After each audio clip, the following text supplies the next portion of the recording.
世界上唯一一个没有流浪汉的国家是中国，真的是这样吗？难道中国没有穷人，没有生活在外面的人吗？应该不至于，应该还是有的。但是作为一个生活在中国的老外，我经常会有一个这样的感觉，这样的印象，因为平时在日常的生活中，在外面，在市中心，在任何一个地方都看不到他们了。所以说，中国的流浪汉到底都去哪里了？我的朋友们，我是马克，我今天又来了，非常开心，又能看到你们了。我的朋友们，你们平时每天的生活中，能不能在外面看到很多流浪汉？你们可以在评论区里面跟马克说一下，你们的感受跟马克是不是一样的？然后今天咱们就一起来研究一下这个事情。来嘛，我的朋友们，听马克讲。我的朋友们，早上的时候成都的天气还挺好的，结果现在马克出来散一会儿步，然后突然就开始下雨了。马克今天又要被洗澡了。散完步了之后，我在这边享受一下今天新鲜的空气，然后在这边休息一下，待会儿还要去健身，把今天的运动量完成了。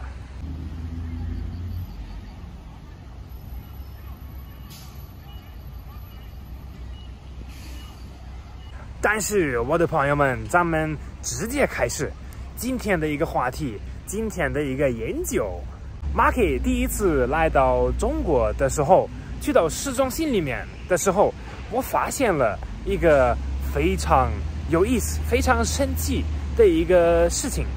因为作为一个德国人，一个欧洲人，我已经习惯了在市中心里面会有非常非常多生活在外面穷的流浪汉。其实听起来比较夸张，但是他们平时也不打扰你，然后也不做任何一个坏的事情，只是不太好看而已。然后马克来到成都的时候，我发现成都的市中心居然没有任何一个流浪汉，不管是在市中心里面，或者在一些其他的地方，在郊区里面都看不到的。所以我一直都很好奇这个事情，中国的流浪汉到底都跑到哪去了？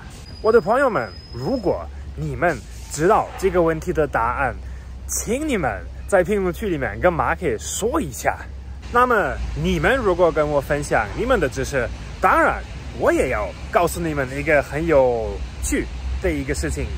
我不知道你们有没有去过欧洲或者我们德国那边，去过的话你们肯定知道，但是没有去过的，在哪一些地方一般最能看见流浪汉呢？在我们德国一般最多的有2个地方。第一个是火车站，因为我们德国那边的火车站所有的人都可以进去，可以在里面吃饭，可以在里面休息，然后没有一个保安，没有一个检查你的车票的一个地方，可以随便进去，然后上火车之后他才会检票。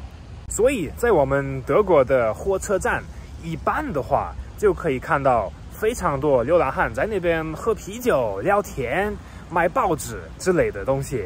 那么还有一个在流浪汉里面非常受欢迎的一个地方，就是在大桥下面。虽然说马克也不是很了解他们，但是我猜哈，是因为第一，那边比较安全，那边一般没有人去，没有人会去检查，会把他们赶走。然后还有一种就是，就像今天如果下雨的时候，在那边就比较好，比较舒服，不会被淋雨。那么我的朋友们，了解了这个知识之后，咱们一起去看一下，去找一下，在成都这边到底能不能找到一些流浪汉。我们就按照我们德国那边的情况去了解。那么中国的火车站，我觉得就算了。中国的火车站是一个特别有规矩、特别安全的地方，所以我觉得在那边碰到流浪汉的可能性非常小。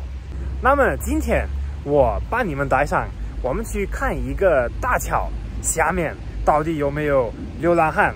这个大桥是在我家附近，然后我能告诉你们，这个地方如果是在德国100%在下面可以看到流浪汉。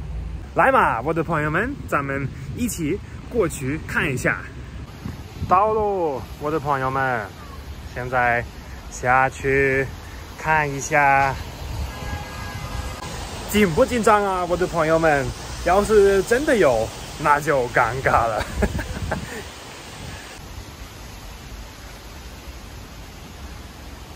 哦，看一下。哦，没有，啥子都没有。好黑呀！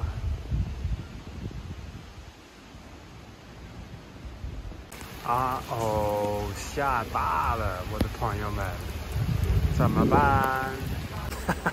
我的朋友们，我发现一个非常有趣的事情。本来马克是说流浪汉要到大桥下面来躲雨，但是现在就是马克在这边躲雨。反正就是过来看一下有没有流浪汉，但是发现并没有。德国在一个这样的桥的底下，100%能看到流浪汉，但是这边不只是没有，这边还很舒服、很干净的。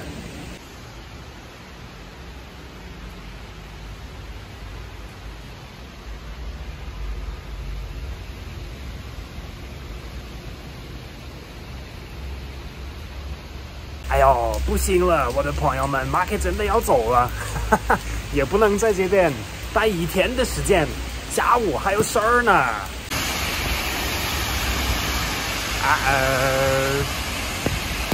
哎呀，全身湿了，我的朋友们，但是有点搞笑，也有一点爽。哇，我的朋友们，今天这个雨真的下得太大了，现在全身都是湿的，这样怎么去锻炼呢？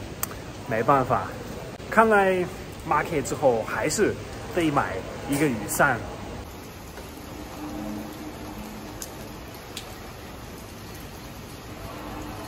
但是我的朋友们，今天你们也自己看到，我们找中国的流浪汉的这个任务失败了。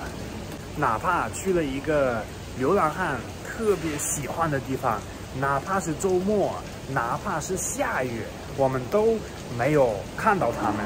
所以我的朋友们，虽然说中国肯定是有生活在外面的流浪汉，但是平时确实是看不太到的。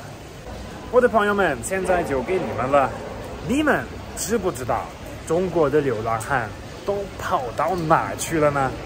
你们知道的话，就现在赶紧的在评论区里面跟马克分享一下这个事儿。